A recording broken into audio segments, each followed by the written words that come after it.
Bonjour à toutes et à tous et bienvenue à l'émission Top Gun de ce lundi 10 janvier 2022. Vincent Gann, heureux de vous retrouver. Comme chaque lundi, 3 secteurs du marché action qui vont surperformer en 2022. Au sein de ces secteurs, une sélection de 3 actions qui vont aussi proposer de la surperformance en 2022.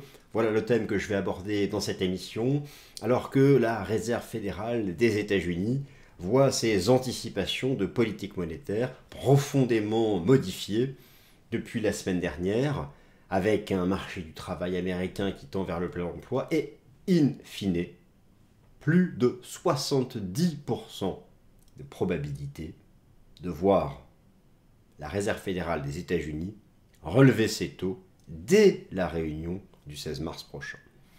Alors, cela se traduit par une remontée générale de la courbe des taux d'intérêt, les spreads de taux remontent aussi, et au final, cela a un impact très important sur le marché action, sur les grands arbitrages du marché action, notamment entre les deux grandes catégories, les valeurs dites de croissance, growth, la tech en gros, mais pas seulement, et les valeurs dites cycliques, archi-cycliques, la value, la deep value, qui surperforment.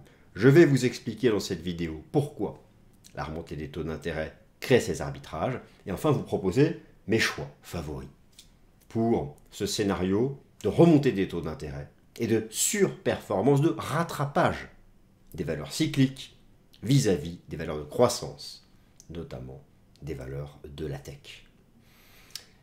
Alors, nous allons passer donc aux différentes illustrations. C'est parti.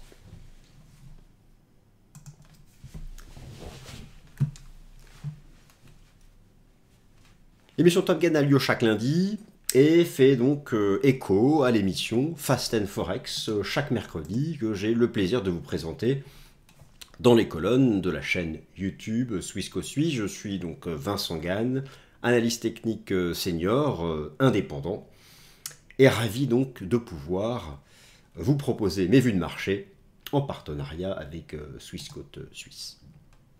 Au programme de cette vidéo, 3 secteurs et 3 actions qui vont surperformer en 2022. Alors, naturellement, qui vont surperformer en 2022, qui vont, vidéo avis subjectif, et je vous invite à passer tous ces éléments au crible de votre esprit critique.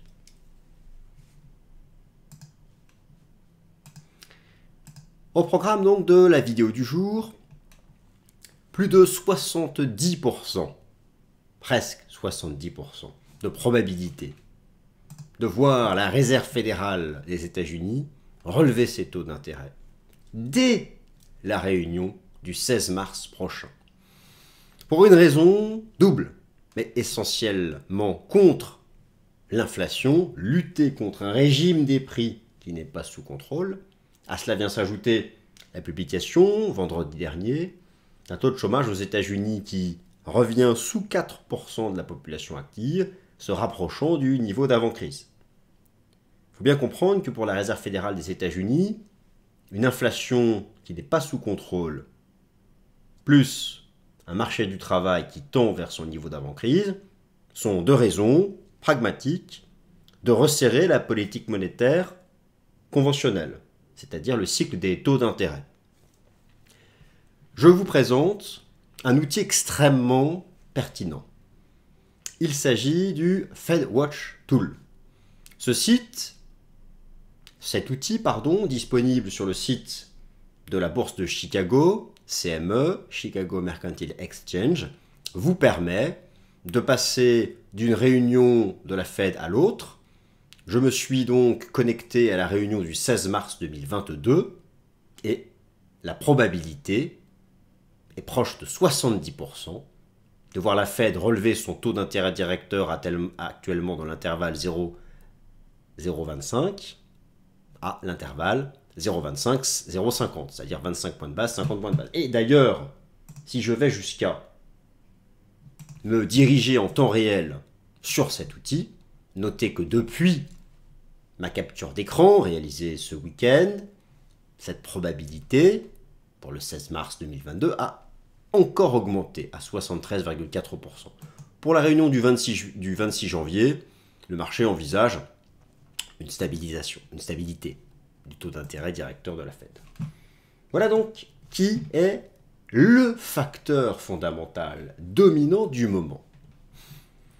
Ces anticipations de taux d'intérêt de la Fed produisent une remontée générale de la courbe des taux d'intérêt, c'est-à-dire les taux d'intérêt du marché qui déploient un rendement, yield, échéance par échéance. Tous ces taux d'intérêt remontent et le spread, la courbe des taux d'intérêt remonte, c'est-à-dire la différence entre les taux longs et les taux courts. Je vais illustrer mon propos. Conséquence immédiate sur le marché actions. Surperformance des valeurs dites de la value. On appelle ça des valeurs cycliques, archi-cycliques, la deep value. Les valeurs dites à fort bêta, pour en prendre un des grecs. Ces valeurs largement en retard jusqu'à présent vis-à-vis des valeurs de croissance, celles qui proposent du bénéfice par action puissant, récurrent, notamment la tech. Eh bien, il existe une raison qui fait que la remontée des taux d'intérêt nominaux crée de la sous-performance des valeurs de croissance, et je vais vous expliquer pourquoi. C'est une raison propre à la valorisation boursière, éditée par les analystes financiers. Mes 3 secteurs value favoris en 2022 sur le plan technique, et au sein duquel je vous propose 3 actions cycliques au potentiel technique moyen terme. Voilà donc l'objet de cette vidéo.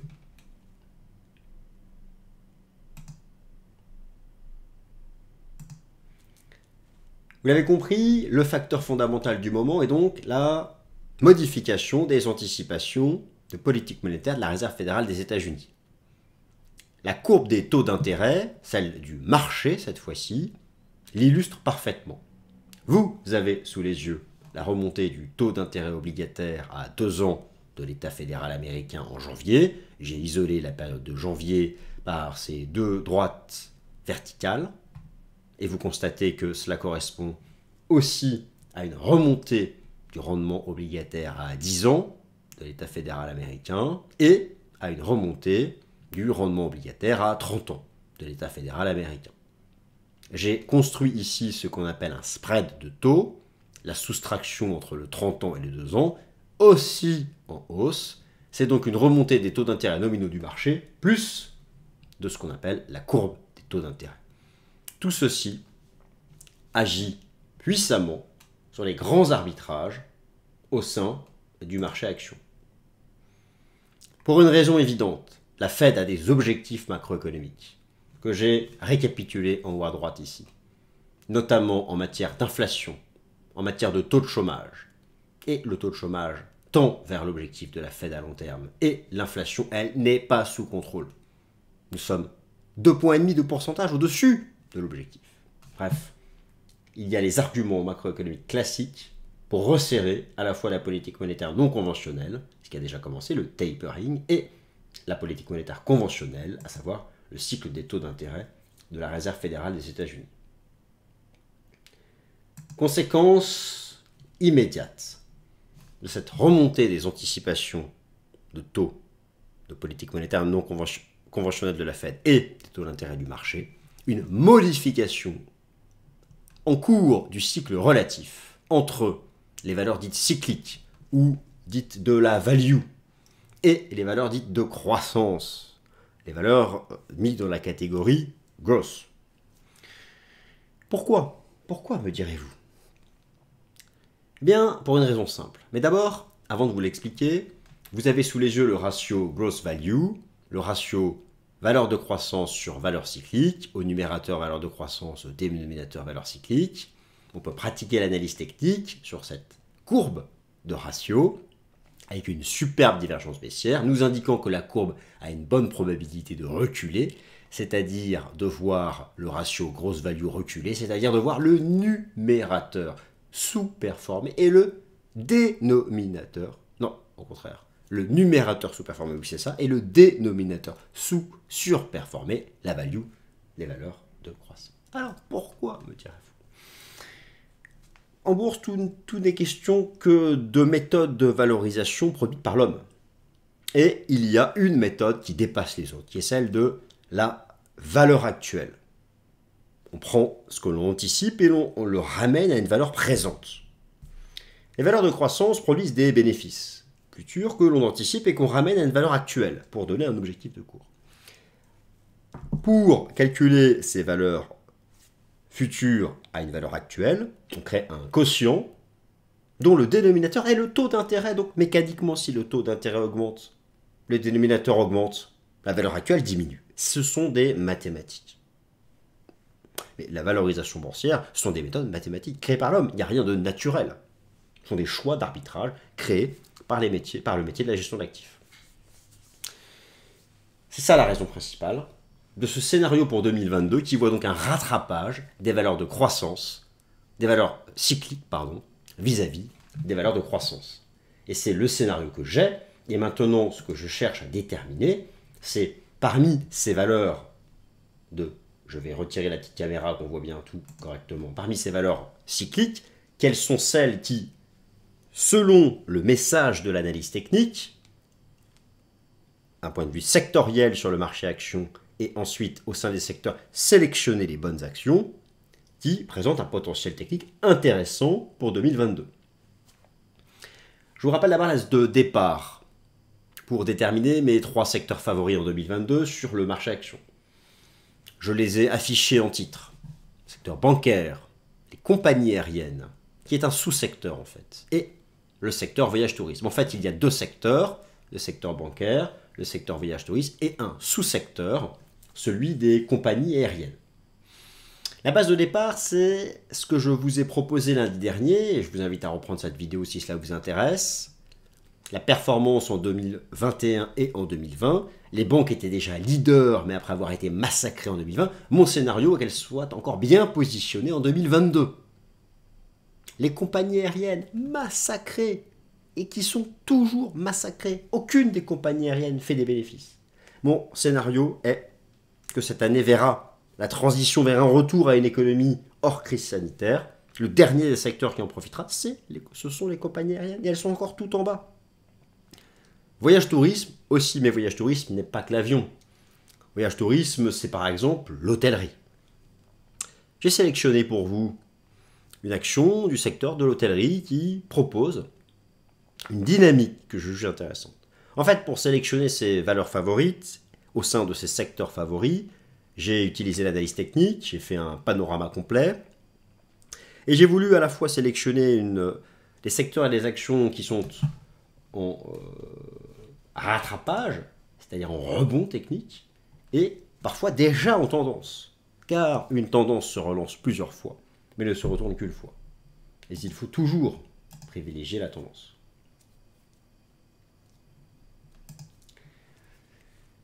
Mes 3 secteurs favoris en 2022 sur le marché action. Je présente d'abord en Europe, au sein des 20 super secteurs, je vous les ai présentés la semaine dernière, et qui étaient leaders en 2021, après avoir été massacrés en 2020, je pense que 2022 verra la poursuite de la surperformance du secteur bancaire. Vous avez sous les yeux une analyse chartiste du secteur Stocks Europe 600 banques, les valeurs bancaires qui composent les 600 plus grandes capitalisations boursières zone européenne, avec le principe du piège technique, bear trap, contre-pied haussier, un marché qui a rebondi en plus au contact du plus bas de 2008, qui était la crise financière. Proposant maintenant une structure chartiste de renversement de tendance, archi-classique, en épaule, tête, épaule inversée. Ligne de coup validée, vous avez sous les yeux des bougies japonaises en données mensuelles. Objectif, poursuite de la surperformance du secteur bancaire en 2022. Maintenant, au sein de ce secteur bancaire, il faudra sélectionner les meilleurs.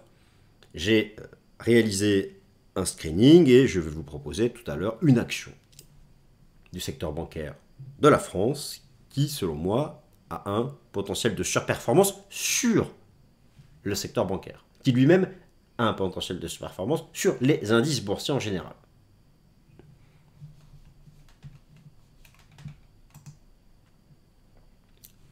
Deuxième secteur qui m'intéresse, Le secteur voyage, tourisme. Vous avez sous les yeux la représentation graphique en bougie japonaise hebdomadaire du secteur tourisme, voyage, de l'indice Stocks Europe 600. Donc le panel de valeurs étudiées est largement important, suffisant en tout cas, proposant une structure en vague d'îlots archi-classique. Les 5 premières vagues de reprise haussière venant interrompre le choc boursier de la Covid ici, 5 premières vagues que le marché, avec les atermoiements des derniers mois, a corrigé, retracé en 3 temps, les traits abaissés, archi-classique. Ce schéma héliotiste classique, combiné à une approche de momentum représentée ici par l'indicateur technique RSI, proposant une structure en porte-voie descendant avec un rebond sur 30, me permet d'envisager un dépassement cette année du niveau des 50 et une reprise de ce qui est le facteur technique dominant, ces 5 temps de hausse ici. J'estime donc qu'il faut, au sein du secteur voyage-tourisme, chercher à sélectionner des bonnes valeurs, et notamment au sein du sous-secteur de l'hôtellerie. C'est vraiment ce qui m'intéresse. Et je m'intéresse donc au sous-secteur de l'hôtellerie, je m'intéresse au sous-secteur des compagnies aériennes. Vous avez sous les yeux un classement des principales compagnies aériennes selon le critère de la capitalisation boursière. J'ai passé en revue l'analyse technique moyen terme de ces titres qui représentent ce qu'on appelle la deep value. Regardez la colonne Price Earning Ratio. Il n'y a pas d'information. Pourquoi? Parce que regardez, il n'y a pas de bénéfice. Si vous voulez, dans un scénario qui voit 2022 être la fin de la crise sanitaire, le dernier secteur qui en profitera, un des derniers en tout cas, et celui est le sous-secteur des compagnies aériennes. Elles ne sont toujours pas en situation bénéficiaire, mais un scénario qui voit un scénario optimiste comme celui que je vous propose, et avec un marché boursier toujours en avance de 6 mois sur des prévisions fondamentales, il faut s'y intéresser. J'ai donc passé en revue sur le plan fondamental et technique ces compagnies aériennes. Vous allez me dire, j'ai sélectionné la compagnie française. Mais oui, parce qu'elle présente une configuration technique tellement intéressante. Mais en tout cas, toutes ces compagnies aériennes sont maintenant sous surveillance technique de ma part. Et j'essaierai chaque semaine de les couvrir si opportunité il y a. C'est ce qu'on appelle la deep value. Les valeurs les plus cycliques. Celles qui, un jour, repartiront en tendance quand le monde aura tourné la page de la crise sanitaire liée au coronavirus.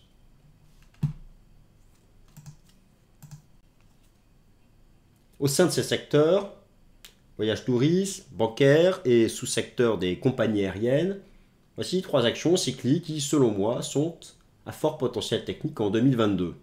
Il s'agit donc du message de l'analyse technique des marchés financiers. Tout d'abord, vous avez sous les yeux un graphique qui dévoile les bougies japonaises en données mensuelles de l'action Air France. Ce qui m'intéresse, c'est que le marché produit actuellement une stabilisation au contact d'un prix qui n'est pas n'importe lequel. On peut toujours trouver des niveaux de support horizontal. Mais là, il s'agit de stabilisation au contact du plus bas historique. Un niveau, même quand on ne s'intéresse pas à l'analyse technique, il y a certains seuils horizontaux qu'on ne peut pas ignorer. Et notamment un plus bas historique ou un plus haut historique. Et depuis l'avalement haussier mensuel de début 2021, le marché le retrace de manière classique. Et je pense qu'au bas mot, nous rejoindrons la partie haute de ce canal. Au bas mot, le marché rejoindrait les 7 €. Lorsque l'on en veut 4, je vous laisse déterminer ça d'un point de vue relatif, c'est intéressant. Mais in fine, si 2022 est comme est mon scénario, une année qui tourne la page de la crise du coronavirus, l'objectif derrière, c'est 14 €. Là, je vous propose un scénario d'une valeur de la deep value, une valeur archi-cyclique, encore massacrée, qui perd de l'argent.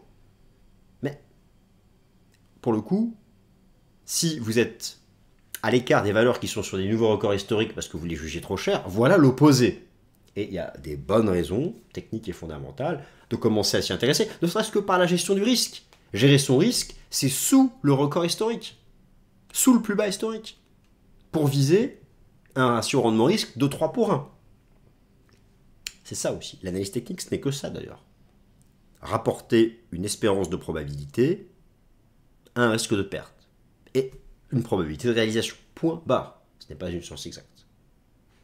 D'ailleurs, on ne peut pas dénigrer l'analyse technique parce qu'elle n'est pas une science exacte, parce que l'analyse économique ne l'est pas, l'analyse financière ne l'est pas. Ce ne sont que des modèles de probabilité.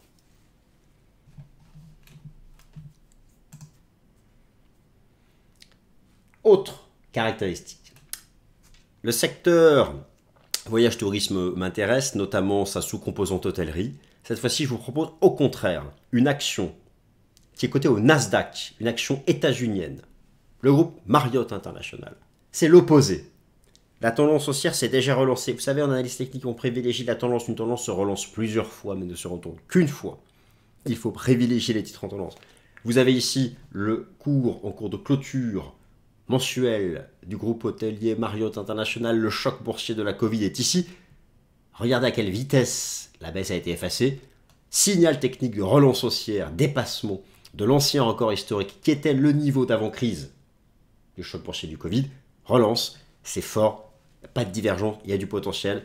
Faire le choix de Marriott, c'est faire le choix, bien sûr, d'un retour du secteur voyage tourisme et faire le choix d'une valeur plus saine que les autres du point de vue de sa tendance haussière.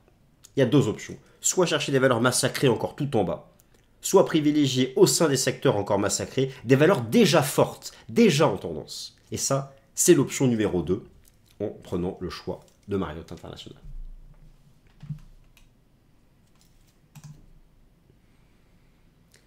Et enfin, un secteur bancaire qui a été leader en 2021 sera selon moi, pas forcément leader en 2022, mais en tout cas va surperformer la cote générale au sein du secteur bancaire européen et français, ici plus précisément. D'un point de vue technique, j'estime que le titre de l'action Société Générale a d'un point de vue relatif plus de performance.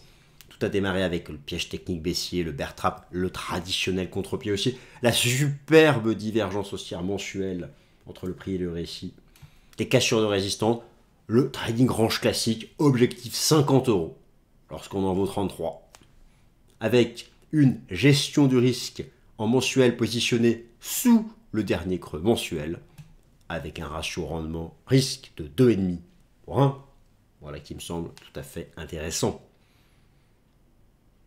La reprise a fait la moitié de son chemin. J'estime que l'autre moitié sera faite lors des 12 prochains mois.